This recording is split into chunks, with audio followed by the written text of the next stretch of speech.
সেই বিবাহ বার্ষিকী উপলক্ষে সিফাতের আব্বু আসলে আমাকে কি দিল সেটাই আজকে আপনাদের দেখাবো আমি এখানে। আর হচ্ছে আমি আসলে ওরে কিছু দিতে পারি নাই, কারণ আমার হাতের অবস্থা একদম ভালো ছিল না। ওরে কিছু দিতে পারি নাই, সেই জন্য আসলে ওর গিফটগুলো আমি আপনাদের দেখাই নাই। কিন্তু এখনো আমার হাতের অবস্থা ভালো হয় নাই, তা আমি ভাবছি যে সামনে মাসে ওরা হচ্ছে কিছু কিনে দিব, 8-9 তারিখ এর ভিতরে ওরে কিছু কিনে দিব। আর যেহেতু আমার এই জিনিসগুলো এখন ব্যবহার করা লাগবেই, তো আপনাদের একটু দেখাই যে ও আসলে আমরা কি দিছিল বিবাহ বার্ষিকী উপলক্ষে।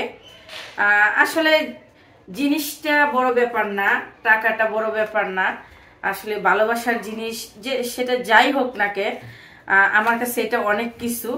আর যেহেতু ভালোবেসে দিছে আর আমাদের বিবাহ বার্ষিকী উপলক্ষে, তো আমার কাছে তো এটা অনেক কিছু। তো চলেন দেখাই।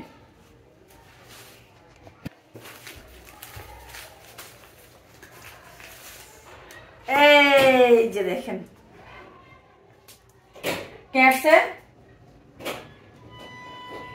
দেখছেন কত সুন্দর একটা জিনিস, এটা দেখাইতেছি কইলে। আরে কি দিছে দেখি।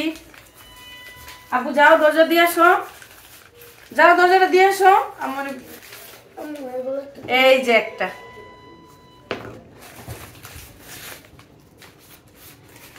এই যে আরেকটা দেখছেন। আসলে এটা হচ্ছে আমার ছিল না, সিফাতের আব্বু দেখছে। তো আপনারা তো দেখছেন আমার টাকা দিছিল যে আমি যেন কিছু কিনে নেই, তারপরও সে এগুলা কিনে দিছে। আর হচ্ছে এটা কিনে দিছে, এটা একটু বের করে দেখাই। অনেক সুন্দর এটা একটা, এই জিনিসটা অনেক সুন্দর একটা জিনিস, দেখাই আমি আপনাদের।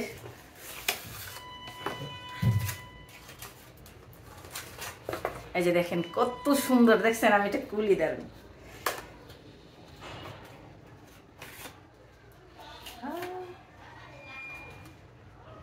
দেখেন অনেক সুন্দর না? আসলে আমার এটা পছন্দ ছিল, আমি একদিন বলছিলাম যে এই জিনিসটা আমার অনেক পছন্দ হয়েছে। যদিও এরকম আইশেট আমার একটা আছে, কিন্তু এটা আমার একবার পছন্দ হয়েছিল, সেই কথা ও মনে রাখছে। রাইখা দেখেন বিবাহ বার্ষিকীতে এটা দিয়ে দিছে আমারে, দেখছেন। আর আমি এখন এটা দিয়ে সাজবো, এটাই আপনাদের সাথে দেখাবো, শেয়ার করব। কমেন্টের মাধ্যমে অবশ্যই জানাবেন। দেখেন এটা কত সুন্দর একটা জিনিস, দেখছেন। অনেক রকমের কালার আছে, একেবারে মেকআপ আইটেম সহ। আর এটা হচ্ছে জাস্ট এভাবে রাইখা, এই যে এভাবে অনেক ছোট লাগে, কিন্তু মেলাইলে অনেক বড় লাগে। দেখাই আমি আবার,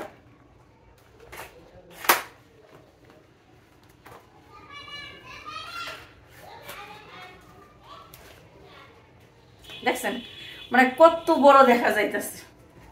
আর মেয়ে মানুষ আসলে এইগুলার জন্যই পাগল, তাই না? এটাই আমার কাছে অনেক কিছু, সে ভালোবেসে আমাকে দিছে।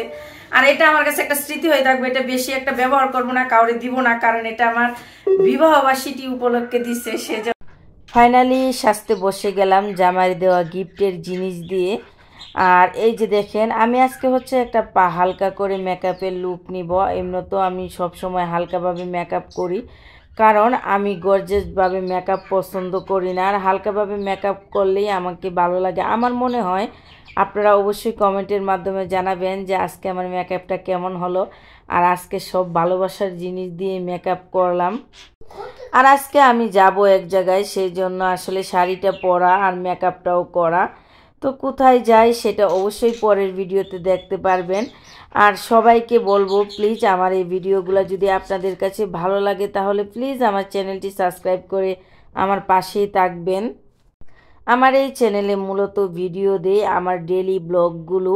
তো ঘোরাফেরা, খাওয়া দাওয়া, আমি কি করি সারাদিন, সেগুলো ভিডিওই আসলে দেই। আর ইদানিং খুব একটা ভিডিও আমি দিতে পারতেছি না, কারণ আমি অনেক ব্যস্ত। আর কি জন্য এত ব্যস্ত থাকি সেটা অবশ্যই কোনো একদিন আপনাদের সাথে শেয়ার করব। আমার ভয়েস দেওয়া শুনে আমাদের মিটু, সেও আসলে কথা বলতেছে, কি যেন বলতেছে, শুধু চিল্লাইতেছে। এই যে শুনেন, সে শুধু বলতেই আছে আমি ভয়েস দিতেছি, এই জন্য সে মনে করতেছে তার সাথে কথা বলতেছি। আমি যে ভিডিওতে ভয়েস দিতেছি সেটা তো আর বুঝতেছে না। তো এদিকে এই যে দেখেন, প্রথম আমি ফাউন্ডেশন দিয়েছিলাম, তারপর কনসিলার দিয়েছিলাম, দিয়ে এখন হচ্ছে ফেস পাউডারটা দিচ্ছি। আর আমার ফেস পাউডার আছে, আর হচ্ছে প্রাইমারও আছে, আর মুখে দেওয়ার স্প্রেও আছে। কিন্তু আমার এক বান্ধবী সে আসলে আজকে পিকনিকে গেছে, সেজন্য আমার প্রাইমার আর স্পা আর ফেস পাউডার সে নিয়ে গেছে। এই জন্য আমি এগুলা দিয়েই একটু হালকা করে মেকআপ করে নিলাম। আর এই যে লিপস্টিকটা দেখতেছেন, এই কালারটা আমার অনেক পছন্দ। আমি সবসময় এই কালারটাই দেই, লাল টাল কয়েরি এইসব কালার আমি দেই না, এই গোলাপি কালারটাই দেই। আর এই যে দেখেন ব্রু আর্ট করতে গিয়ে আমার কি অবস্থা হয়েছিল, মানে আমার ব্রুগুলা একটা হচ্ছে উষা, একটা নিচে, যে কারণে আমার ব্রুগুলাতে আর্ট করলে খুব একটা সুন্দর হয় না। তবে ব্রু প্লাগ করলে সুন্দর দেখা যায়, যদিও আমি এত ব্রু প্লাগ করি না। যাই হোক, এদিকে এই যে দেখেন আমার মেকআপ করা ফাইনালি শেষের দিকে।